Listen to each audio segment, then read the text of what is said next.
Good enough. Okay. Thing. Oh well. Okay, that's fine. Okay, let me see if the slides are there. Hi, everybody. Okay, they are linked and openable. Cool. Good. All right, we got kind of a smorgasbord of a lecture today. Yeah, mostly bounced back, I think. Anyway, let's get cranking here. Make my hair look more presentable. Ah, perfect. Okay, cool. So what we're going to do today is we are going to be warming up to Project 2. This is a new lecture I've never done before. And the basic idea is that I want to share my screen. I want to introduce you to a variety of different ways of thinking about programming than what we've done so far, because you're going to have to be working from the command line. We are also going to see a preview of some of the topics we'll cover later in class, all in the context of Git. So before we get started today, I'm actually going to do something to save myself time later. And we're going to do a little tiny 61C preview. This may be something you've already seen in your past. Let me also join our class on my phone so I can keep an eye on the chat. So the key idea here is that, well, the bases decimal, binary, and hexadecimal are all different ways of representing numbers. So in the decimal system, we of course have the numbers 1, 2, 3, 4, 5, 6, 7, 8, 9. Those are our digits, and 0. And if we want to represent a number bigger than 9, we use a sequence of digits. For example, 932. Now, you have probably also seen at some point binary somewhere, which is where we only have 2 digits, 0 and 1. And in that case, numbers that are larger than 1, we represent. Okay, we represent such systems with, if we have numbers larger than 1, we have to do a sequence. So for example, 111, 0100, 110, whatever. In the hexadecimal number system, which you may have never seen, we have more digits. So we have 0 through F, where A represents 10, B 11, and so forth. So it's just a generalization of decimal numbers. And just like above, if we have numbers larger than F, we're going to represent them by a sequence, 3A4. Okay. Now, all these numbers I've shown, 932, 111, 01, 00, 100, and 3A4, they're all the same number, just written differently. But I wanted to mention this because we're really going to rely on hexadecimal much later today. Okay, so hexadecimal, you'll often see it in computer science instead of decimal. So if we have a big number we're trying to represent in a nice compact form on the screen, hexadecimal is often what we'll do, but I'll leave that to 61C to talk about. So as an example, this number is going to appear later in lecture. Why? Well, that's going to be a mystery. But rather than representing it by this long string of binary digits or decimal digits, I'm going to represent it by this hex string, 66CC, etc. Okay. Why did we just do that? Who knows? We'll get there later. Okay, so that's our 61C preview. Just be aware, this is just a number. Okay, so now we're going to go to the main part of the lecture today. And the first thing we're going to talk about is command line compilation. So because what you're going to be building in Project 2 is a command line tool. And so we need to talk about what it means to compile and run code from the command line. So the standard tools for executing Java, there's a 2-step process. You may remember this from lecture 2, where the compiler takes your Java file and turns it into a class file, and then the interpreter takes the class file, and then stuff happens. Now, in our course so far, we've been using IntelliJ, which uses Java-C and Java, but it hides this 2-step process from us. Java-C is continuously running, and when errors occur, IntelliJ interprets the messages and then turns them into squiggly red lines for errors in our code. And then when we run our code, all of this stuff is hidden from us, and it spits output out at the bottom of our terminal window, the IntelliJ terminal. However, we can actually manually do Java-C and Java ourselves. And so as an example of that, let's just show you that it's possible, because you're going to be doing this at least in some parts of Project 2. Okay, it's all going to come together. So if we go to lecture 12, let me make this a little bigger. Actually, let's make it a lot bigger.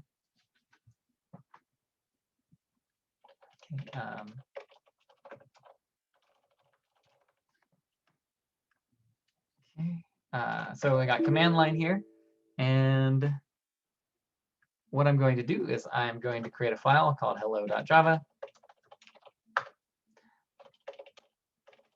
What do you know? It will print out hello world. Actually, just be hello. I'm lazy. Save myself a few keystrokes. So we've been doing this in IntelliJ typically, but we can also do javac hello.java, and it will compile the code.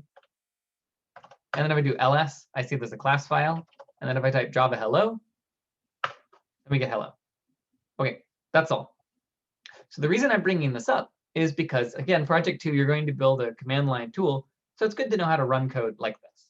Now, you'll see that the project 2 workflow is actually a little more complicated than just javac and Java, but it's more or less correct. Okay. All right, great. Next mysterious thing we're going to do. So now what I'm going to do is demystify public static void main string args, back from lecture 1.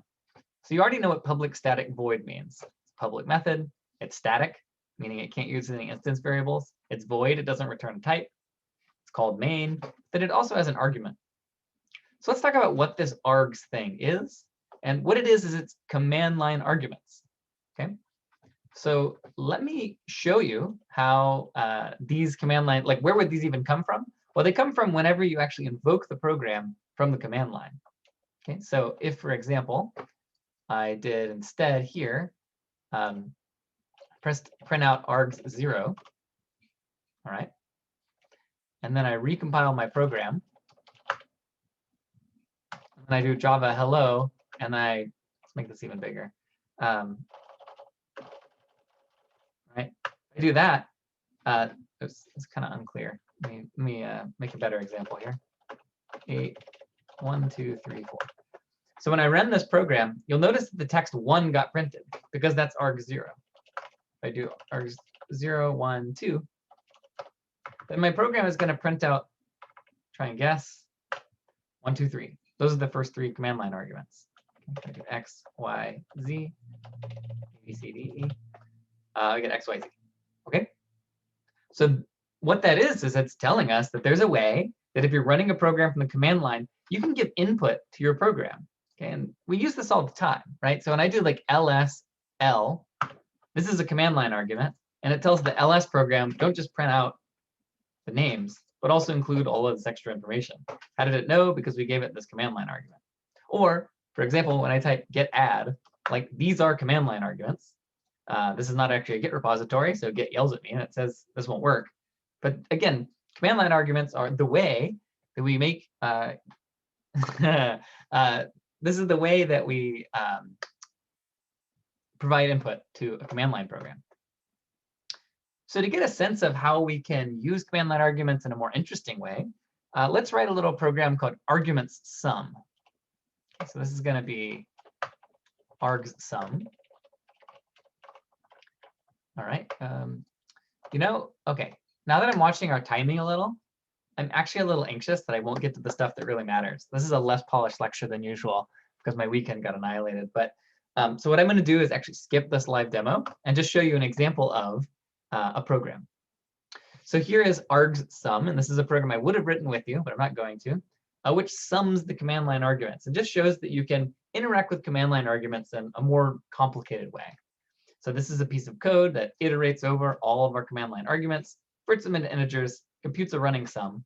And so if I do java arg sum 1, 2, 3, 4, we get back 10. Okay. Now, the one thing that I didn't get to do, which I really wanted to do, is if you tried to run this program, or sorry, write this program from scratch, one thing that you would probably run into is not knowing how to convert strings from, convert a string into an integer.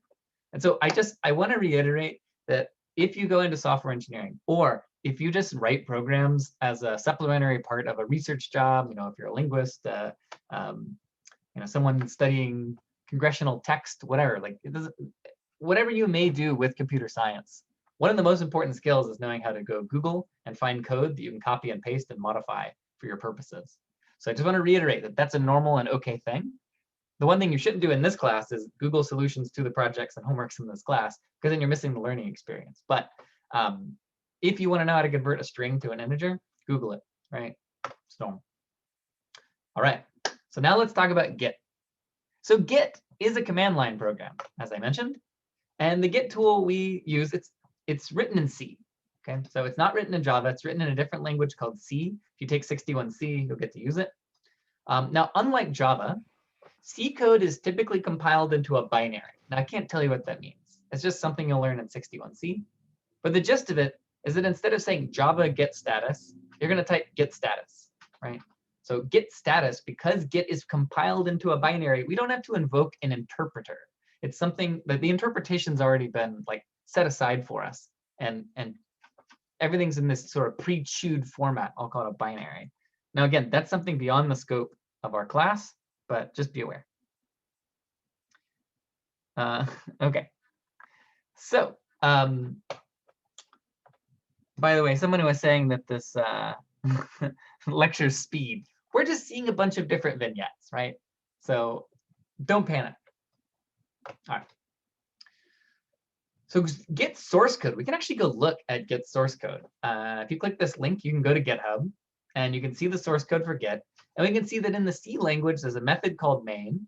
And there's something here called const char argv. Now, again, this is totally beyond the scope of our class. But this right here is the equivalent of string args in Java. And if we follow the code of the actual Git source code, we will call a function called command main, which is right here. So what it does is, if someone did not enter any command line arguments, it will assume that you wanted Git help. And only reason I'm showing this to you is to demystify Git, to say it's not some magic piece of software. It's code just like you write. And this is the actual code for Git.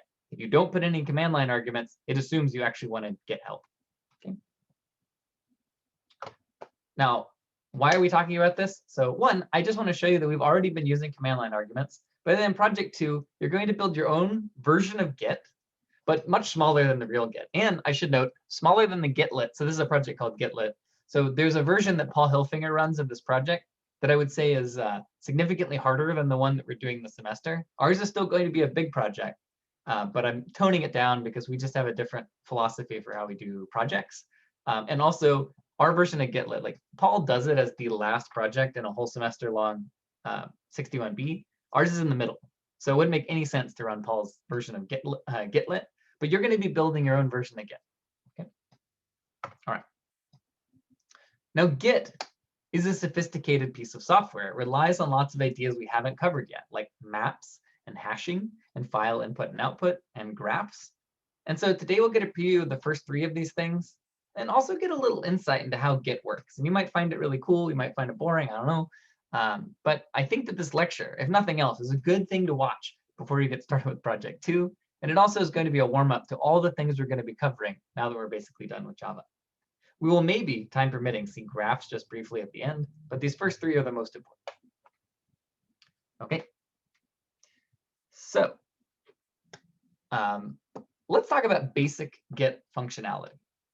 Why does Git exist? Okay, so of course we know that when you write code, it's an iterative process. You write some code, you see if it works, and if it doesn't, you have to make some changes. And if it does, you're in good shape.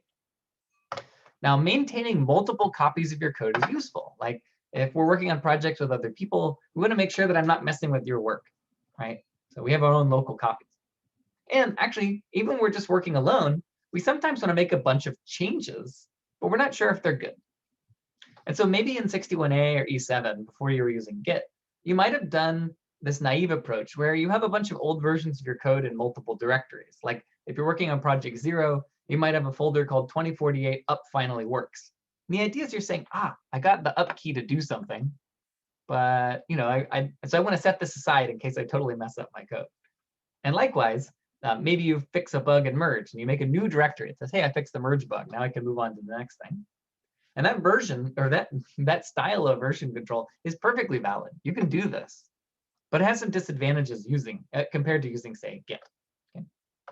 So the good things about this naive approach is it's very easy. All you have to know is how to copy files in your operating system. But there's a bunch of downsides. One, it's wasteful with storage.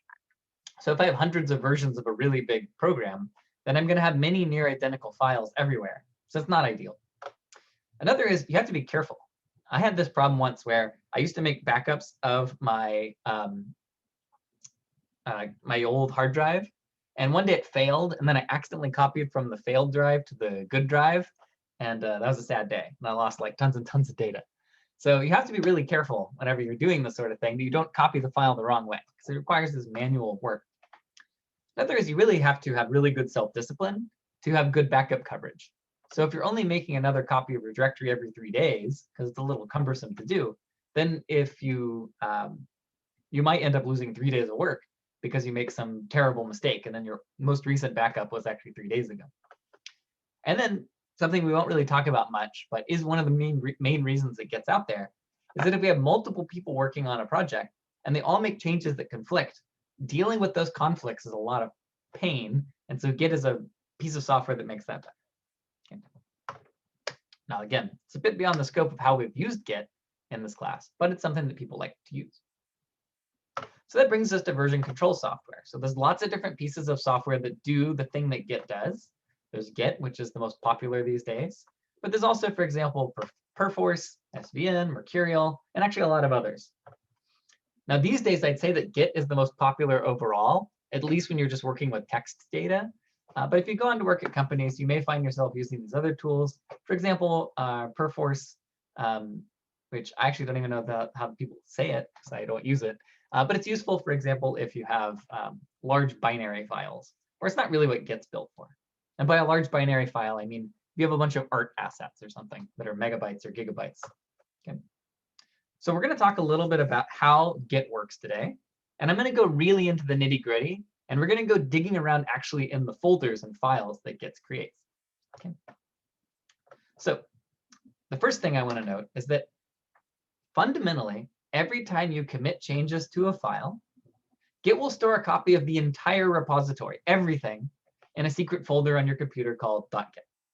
So in other words, if I create 2 files called hats and cheese, and then I create a commit that's version 1 of my code, it has hats.java and cheese.java in a commit, which I'll call version 1. Then if I change cheese and I add and commit, I again get a copy of hats and cheese. And if I do cheese again, I again get a copy of hats and cheese. And there are some tricks that Git does under the hood to avoid having redundant copies of hats. But conceptually, we can imagine that it's a copy of the entire repository.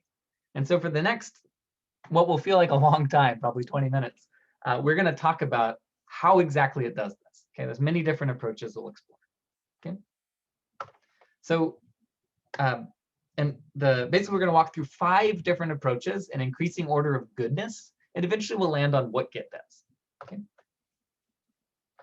So the issue we want to solve, and we're going to, like, the way that Git does it is really elegant and strange. Let's suppose then, I'm actually going to make a slightly larger example here. Suppose a programmer makes 3 commits while working on a Java project. In the first, they create a file just called readme.txt. Then in version 2, they create utils.java, game.java, test.java, and they also modify the README. So these are all totally new versions. Now, conceptually, what Git will do is it stores a copy of all of these when I make this commit. And then in version 3, let's say I now change the game.java file, and I change readme.txt back to the version 1 version. So they're both blue, notice. Okay. So in the naive approach, we will literally just store copies of everything. And then in the following approaches, we'll try and do better. So when you write your own gitlet, which you will do, the first approach, which you should not do, but the simplest approach, would be to store copies of everything, literally everything. And this would be very, very easy to implement compared to a more complicated approach. So basically, it works like this. Every time you commit changes, you store a copy of the entire project. And so we would have a folder called .git. It's my secret directory where I store all the files, /v1/readme.txt. Then when I create commit 2, I would have readme.txt, utils.java, game.java, test.java. And then in version 3, we have readme, utils, game, and test. Now this is very easy to implement. Commit, all it does is it creates a subdirectory and then copies all the added files to the subdirectory. That's it. And then checkout is also pretty simple. It just deletes everything in the current folder, and it copies everything from the requested subdirectory. So if I say, please check out version 2, it would just delete everything and then copy these files to the current directory. That would be the simple implementation. Now, there is some redundancy here, though. This approach is really inefficient because we have two identical utils Java, right? It made a copy of it in the v2 folder and in the v3 folder. We have two identical test Javas, and we have two identical README files. Okay? We also have some redundancy because probably game.java and game.java are fairly similar in version 2 and 3, but that's not a thing we're going to concern ourselves with today. Okay. All right. So what we're going to do better is conceptually, instead of storing multiple copies of the same file, we're going to have our later commits or our later versions refer to the earlier files. So just graphically or as a picture, whereas before here we're explicitly saying v3 has readme.txt, since these two files are the same, I'm just going to represent this conceptually with an arrow to readme.txt. Since the utils folder is exactly the same for both, well, then v3 is going to point at utils and so forth. So this would be a picture of how you can, this is like basically what we want to try and build in some way. Okay. All right. So in revised approach 2, we're only going to store files that change. This is a lot more efficient because we're going to avoid storing redundant files, but checkout's now going to be more complicated. If we check out a commit, we have to copy files from a variety of different folders. So if I check out version 3, I need to also look in the version 1 and version 2 folders. This is approach 2. Okay. So I have an exercise for you because this is a little tedious to just hear me talk about. So I'm going to give you guys about 30 to 45 seconds to think about the following. This is a totally new project you've never seen. It's got files hello, egg, and friend. In version 1, we created hello.java. In version 2, we created hello and friend, and so forth. Okay. So if we checked out version 4, which files do we use? Okay. So just think about this intuitively. There's no way that you can answer it formally, but just think about which files would you use. Oh, sorry. I forgot that egg is some kind of meat.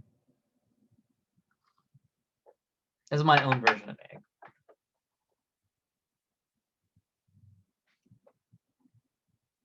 So here's the way to think about it. If I check out version 4, which hello should I use?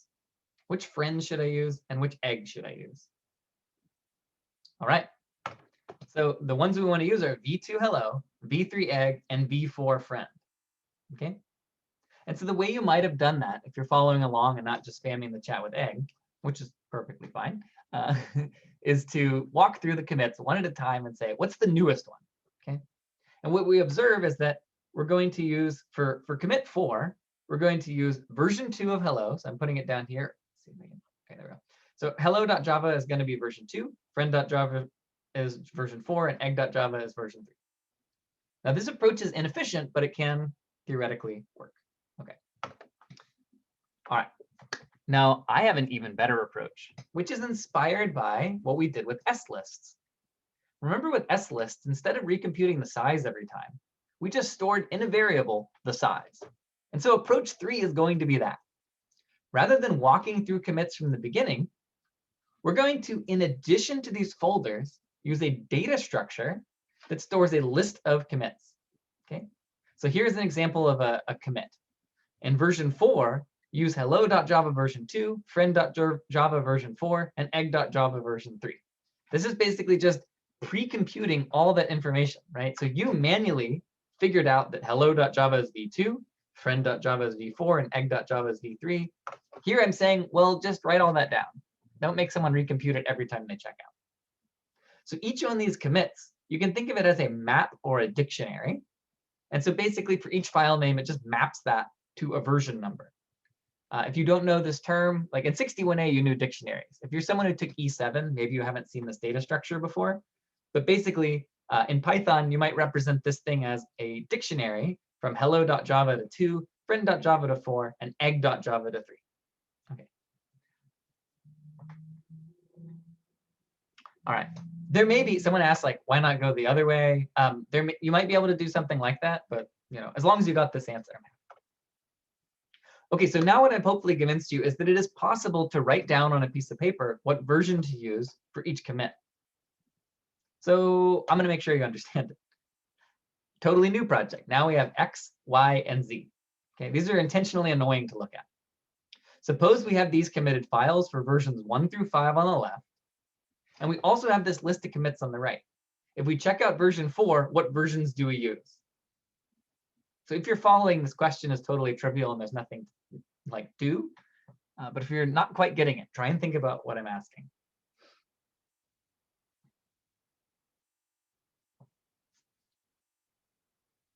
Okay, so what this list of commits does is it tells you the answer.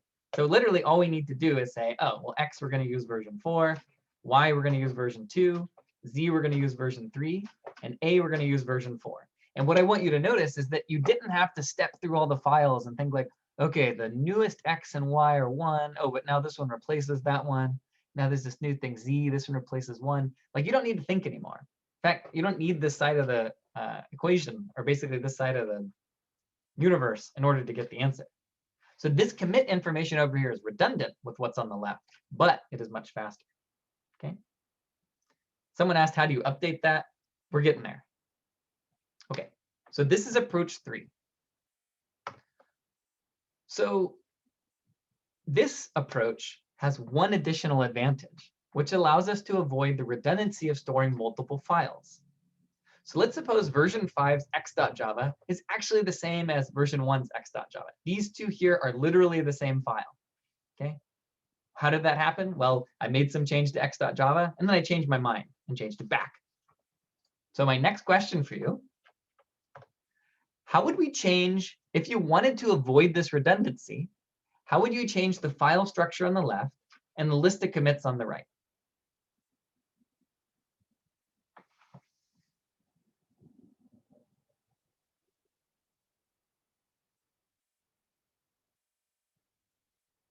So I'll give you a hint. I don't actually need this x.java because it's the same one as this. I don't need to literally store this file.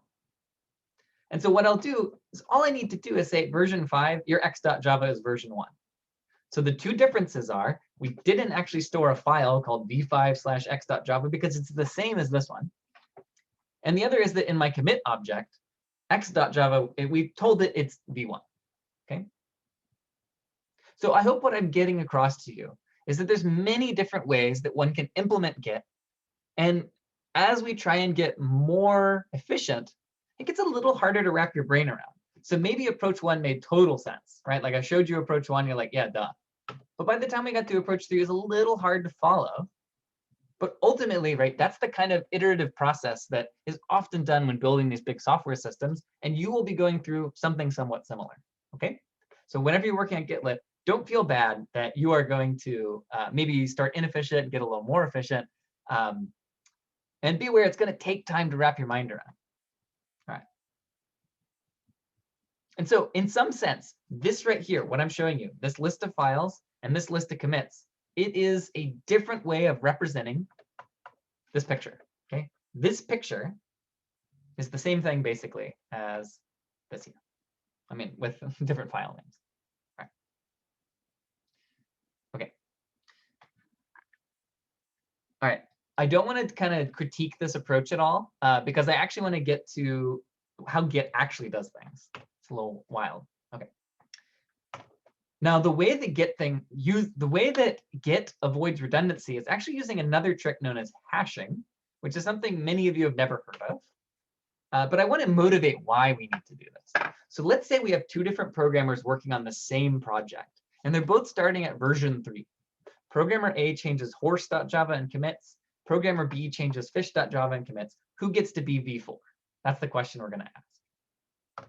Now, question, why can't it just be whoever committed first? I'm going to watch the chat here.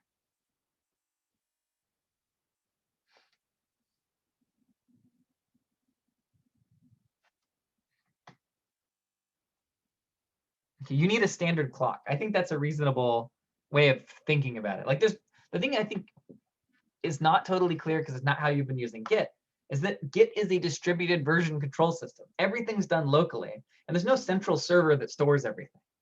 So if B was first, but programmer A was on a ship in the middle of the ocean when programmer B commits fish.java, and programmer A had no internet access, they'd have no idea.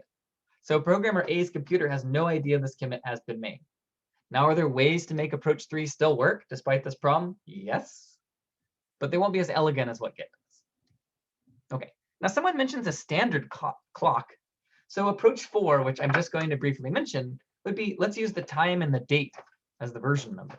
So instead of having a version number that goes up by 1 each time, we just have versions which are a little ugly, but they're dates.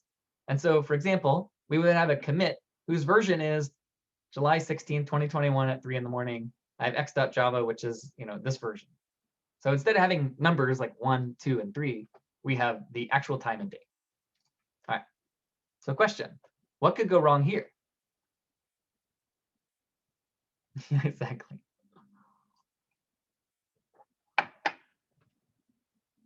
Yeah, well, you could have maybe, so time zones is one issue, but you could maybe agree to use UTC. You could have desynchronized clocks as a possible issue. But my lame answer is that there are other reasons for this. But one of the lame answers, what if you have 2 programmers on a project with thousands of people where they make commits at the same time? So there are ways to fix this, but it's going to be a little ugly. Okay. So now I'm going to show you the really weird way that Git does it, which I really like, which is using a hash as the version number. Okay. So the actual approach that Gitlet's the thing you're writing. The actual approach employed by Git is to use the git SHA-1 hash of a file as its version number. Now, what the heck is that? Okay, the git SHA-1 hash is a deterministic function of the file's contents. What do I mean by deterministic function? I mean it's not random. If you give me the same file, it will always give me the same number. Okay, so 2 identical files, in other words, will always have the same git SHA-1 hash. What is the git SHA-1 hash? It is a sequence of 160 bits. That's it. Okay. So for example, the git SHA-1 hash of the code to the left here is as I show on the right. So if I take this code and I run the git SHA-1 algorithm on it, I get back this 160 bits. Now, binary is a little ugly, so we're going to use the hexadecimal representation instead. 66CCDC. Remember that number from earlier. Okay. So how is it going to use this? Oh, there's a quick note here for anybody who's a little more fancy, what the git SHA-1 hash is. I don't want to talk about it, but just a note here for those of you wondering how it's related to just the SHA-1 hash. Okay, so how did this string of bits come to be? We don't care. It's below the level of abstraction. We get a file. We have a file. We give it to the git SHA-1 hash function, and voila, we get some sequence of digits. Let me show you a little demo, actually, of doing this. So if we go to my no, someone just asked, can we think of the SHA-1 hash as the object's identity address? Sure, I think that's a reasonable way. It's like a canonical representation of the file. Okay, so if I take hello world.java here, and I'm going to go through my commands. Nope, not going to work. All right, git, is it hash object, hello world? There you go. All right. So I do git hash object hello world. It will spit out the 160-bit SHA-1 hash. Okay. All right. So that's just showing you how you can compute it from the command line if you wanted to do it manually. All right. So how do we actually use it? Okay. So this is the really interesting thing. Like, I love this. Maybe it's a little tedious for you. I don't know, but I think it's cool. So how does Git use this hash? Well, first, it computes the git SHA-1 hash. Hello world is this number. Then what it does is it creates a folder called .git/objects/66. Why 66? Because it's the top 2 digits of the git SHA-1 hash. Then it stores the contents of the hello world.java in a file called ccdc64, etc., where this is the bottom so many digits. Okay. Now I should note that rather than storing it in an uncompressed format, it actually zips it up to save space, and zipping is beyond the scope of our class, but we'll look inside of one. Okay, so let's try it out. Let's do live demo. Okay. I want to do hello world.java in this folder, and I'm going to create a Git repository. I'm going to make this even bigger. And when I do git init, it creates a folder called Git with a bunch of, possible objects. Now, if I look in Git objects, there's nothing right now. There's just some like boilerplate stuff that came with when I did git init. And so what I'm going to do now is I'm going to say git add hello world.java. Then I'm going to say git commit hello. And at that point, I've created a commit. If I now look in the Git objects folder, I see that there's 3 new things: 10, 66, and 9a. So in other words, these each represent some kind of object. And if we go to the one called in the folder called 66, all right, here's that file. It has a name that looks like this. If we look at this file, we'll see that it looks like some crazy garbage, right? But this is just the zipped version of my code. So I wrote a little Python script, which I guess I'll put on the screen real quick, called git view. Okay, so all it does is it opens the file and it decompresses it and then prints it. Okay, doesn't much matter. This is beyond the scope of our class. But if I say, show me the contents of this zip file, there's my code. Public class, hello world, etc. That's where it's actually stored. You'll notice it also has this information at the top. This is the size of the file in bytes. So it doesn't much matter what that is, but here's our code. Okay, so that's how it actually stores the information. Okay. All right. So how does this all interconnect, and how is this going to be useful to you on your project? Well, before we get to kind of how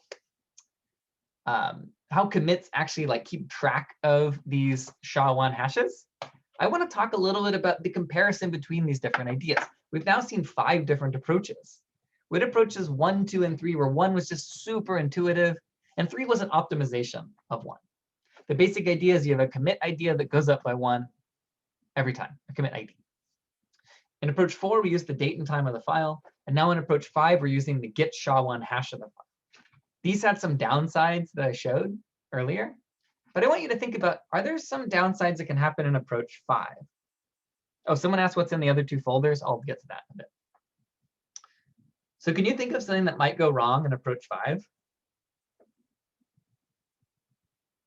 Okay, people are saying collisions. Somehow you know what those are. I'm assuming you've done data structures before. Yeah, so I mean, it is more complex. That's true. Someone said it's difficult to tell what's in the file from the name of the version. Well, we never know what's in the file just from the version. So collisions is the right answer, but does anybody want to guess? Like, anybody want to say it in different words? Are the hashes unique? That's the issue. They may not be unique. Here's my argument. A git SHA-1 hash is just 150 bits, but there's an infinite number of different possible files, right? So there's only so many different sequences, 2 to the 160th sequences of 160 bits. So there must be multiple files with the same git SHA-1 hash. So that's a term we'll learn later called a collision, 2 files or 2 strings of input that have the same hash. So is that a problem? Well, here's the interesting thing. As you'll talk about in CS70, the chance is very low. So the chance that if you pick 2 random files and they have the same SHA hash, it's about 1 and 2 to the 100. It is 1 and 2 to the 160th, which is around 1 and 10 to the 37th. There's something known as the birthday paradox, which I won't describe. You may have heard of it before, but it basically says we would need to get up to around 2 to the 80th files before we ever see 2 files with the same SHA hash. And CS70 will talk about why it's 80 rather than 160. So in other words, it's this enormous number, which is much larger than the number of files that have ever been created. And so in other words, Git has a bug, but it's unlikely to ever occur in the history of the universe. Okay, so that's good news. Yeah, there's a chance.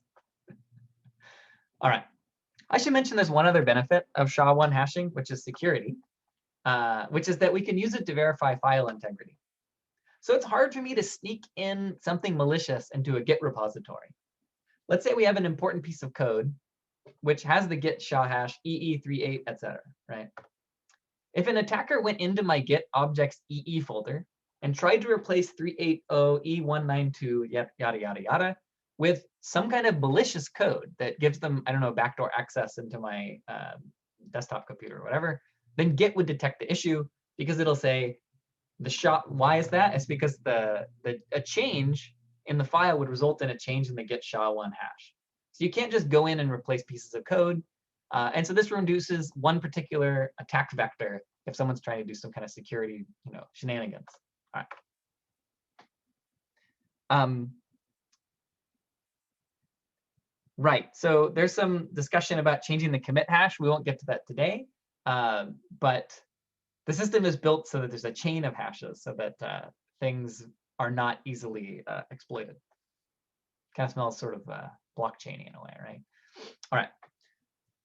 Okay, cool. So that's how Git does things. Now there are a few other puzzles that we're going to have to solve when it comes to Gitlet. All right. So I'm going to think about what a commit is exactly. Someone asked earlier, what are these other objects, right? So let's go look at them. If I go into 10 and I say, tell me what this object is. All right. This one is B tree 43x da da da da da. Okay, what is this thing? This is the commit. Okay, so this is all the information about the commit. So interestingly, the commits themselves are stored in our objects folder. Okay, so everything's all kind of mishmashy. Oh, sorry. Actually, you know what? This is not the commit. Now that I think about it, right? This is the commit in the 9A folder. Apologies. So what does it have? It has the author. It has the committer. It has my commit message, which is just hello. It has other potential information. And so let's talk a little bit about how we might represent that in a data structure. Okay. All right. So every commit in Git, if we look at the Git log, it stores an author, a date, a commit message, a list of all files and their versions. And remember that the versions are Git SHA-1 hashes. And it also has the parent's commit ID. As we'll see later, you can actually have multiple parents potentially. But for example, in this example that I made when I first started at Berkeley, I stole this from my lecture on Git in 2014. This commit here, AA45, etc., its parent is D1BD. So somewhere that information is stored. I know. I'm sorry, guys. You can't pause, but that's how we can live our lives. But I will post the recording in a little bit. Okay. All right. So then the commit ID, right? So every commit has an ID. We can see them. We've been talking about them in the class. And so what is that commit ID? Well, it's just the Git SHA-1 hash of the commit. Now you might object and say, but a commit isn't a file. It's an object. It's like all this stuff here, right? It's the author, the date, the commit message, and so forth. But imagine you create a file which contains the author, the date, the commit message, the list of files and their versions, the parent ID, and then you'll get SHA-1 hash that. The parent ID of the first commit is nothing. So there will be one commit which just has a null parent ID. All right. So let's suppose we have the commit class below. We have the author, the date, the commit message, and the parent ID. For simplicity, I've only shown these 4 fields. In your code, you'll have more. Okay. So when someone creates a commit in your project too, you'll need to somehow store this object so that it can be read later. So this raises an interesting question. If I in Java want to do something similar, yours is going to be simpler than what Git does, by the way.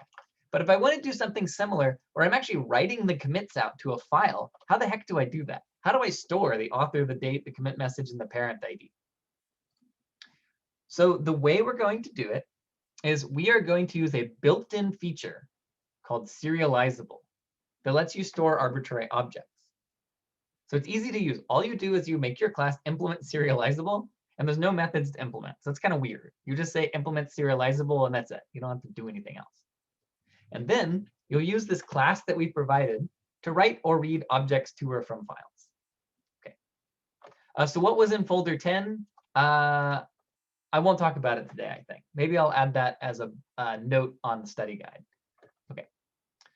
So if we go to, I'm going to show you a quick demo of how one can store an arbitrary object. Okay, so this is our second to last new piece of information for the day. Okay. So this is a piece of code that will be in the lecture code repo. And I know, by the way, today we're going all over the place. But if you got a little lost, basically what I'm showing now is how you can write an arbitrary class to a file so that it can be read later. Okay. So a commit, in this case, has a bunch of strings. And then what I'm going to do is I'm going to create a commit. It's got me on the date. Here's my commit message. Here's my parent ID. Then I'm going to create something called a file in Java. This just basically opens up this file. And then utils.write object writes this thing to commit example. And how does it work? Well, it uses some function that we gave you that's going to be part of the project. So when I run this, what I get back is an object called commit example. Here's the commit stored in some crazy format that we can't really quite read. But luckily, Java will also let us easily read this. Okay, how do I do that? Okay, so this is where, like, imagine you have a list of numbers or anything else, or a 2048 board or anything. This is a way where you don't have to do any work. You can just use our utility, and it will read and write any arbitrary object you'd like. So let me show you that it works. Okay, actually, right. Okay, so let's say we have want to read this commit example. When we call utils.readObject, this is the entire program. When I step over in the visualizer, you'll see that I get a commit object, which has the author, the commit message, the date, and the parent ID. And where did that come from? It came from this file. Okay, so that's something that'll be handy on project 2. All right. What is this on the calculator? I don't know. Good question. All right. So that's another little piece of syntax that will be very helpful to you. All right. Any other questions? Okay. All right. So far what we've seen is some internals of how Git efficiently stores files, and you should use a similar-ish idea whenever you're going to be working on your project. You will be using Git SHA-1 hashes, and you will be using serializable to write objects. Okay. Someone asked, what does it mean when the classes are red but they're not erroring? This is because IntelliJ wants me to add these to Git. So it's warning me that I haven't added this to my repository. So if I do add, you'll notice it now turns green. Okay, so that's just these colors are indicating Git status. Right. All right. Anyway. Okay. I'm going to show you one more thing today, which is a little bit of a preview of another Git feature you haven't used yet, but you will be implementing. And I'll warn you, this is the part of the project that will feel like tilt. You'll do pretty well. It'll be hard. But then branching is just going to be a major pain on the butt. Okay. But I think it's a good exercise. All right. So a common feature in version control systems is the ability to create branches. And I don't have enough time to go through it in detail. But the basic idea is that we might branch from this version here, version 2. I guess I should call it AA. If I don't trust the code in 3.3. Okay. So basically, if I was in this state where I had D1, AA, and 3.3, I could say, I actually want to branch off of this right here from AA45FBD. Okay. And I actually give a name to this new branch called with Swiss. Now, again, I can't possibly explain this in 1 minute, but the basic idea is that now the list of commits I have, it forms it's no longer a linear history, right? There's a version that adds Swiss to this version here, okay? Why? Again, this is something that happens in real software development all the time, where I'm going to maybe go back to an earlier version, or I might just branch from the current version. But I did this because it's a little more interesting. Okay. Now, I could then switch back to the old master branch. The main branch that you're usually on is called the master branch, and keep making changes. So maybe I next add a version here that's called fixed parm. Okay. So these two, none of them came before the other.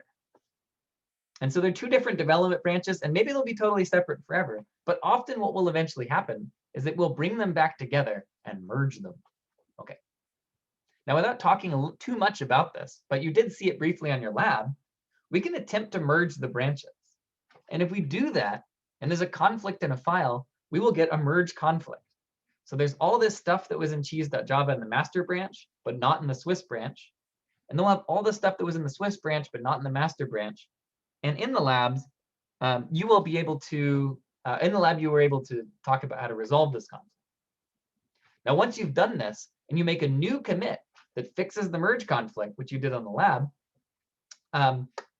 then you actually end up with a structure that is no longer a line, like a linear thing, but it's actually now what is something we'll learn about later called a graph. Okay, so just be aware that a commit can actually end up having multiple parents, right? And so that's why everything feels like, all right, great, we're totally knocking it out on this project, and then it's dealing with that circumstance. That's going to make you have to rethink everything, not from the ground up, mind you, but it will be a challenge. All right. Okay. Let's see. Can you please go over 154? Okay, let's see. All right. So after we've done this, or like that's basically the picture of what you're going to be doing on project 2. And what I've given you is basically a sneak preview of all the different little pieces of syntax that we are, like some of the big ideas that are going to be in the project.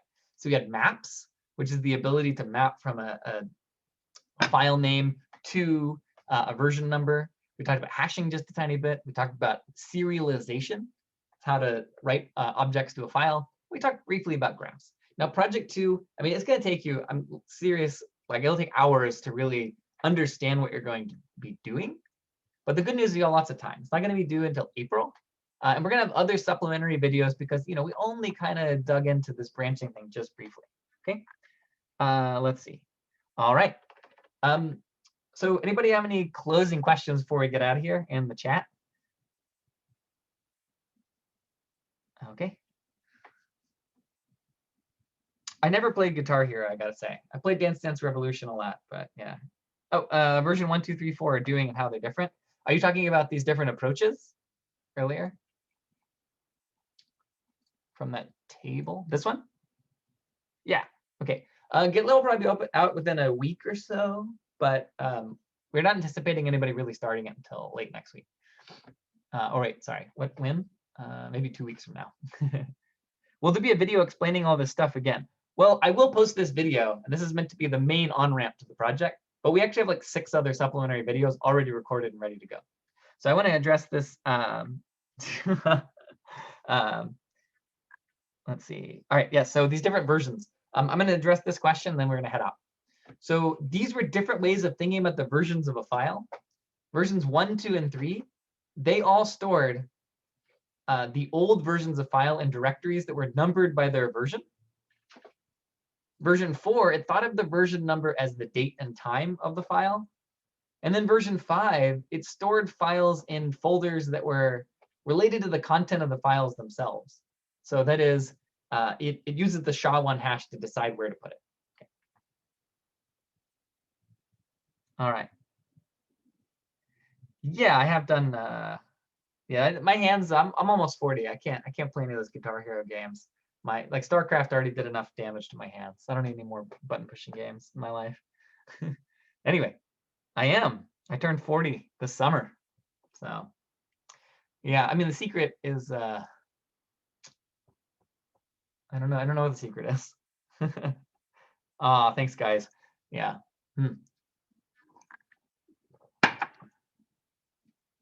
I don't know. Yeah. All right. Anyway, that's it for today. So I hope you found that fun. I know it's a little bewildering because we're all over the place. But yeah, hopefully you're psyched for GitLab. All right. See everybody. I'll post this video in a little bit in case you want to look at anything that flew past you. All right. Bye. Hi, Professor. Thank you so much. Have a good one. Voices. Cool. Thank you. Thank Thanks. you. Thank you. Thank you. Thanks, Professor. Thank you. I'll take. Thank you. Thank you. Hmm. Thank you. You got it. Thank you guys. All right. Bye.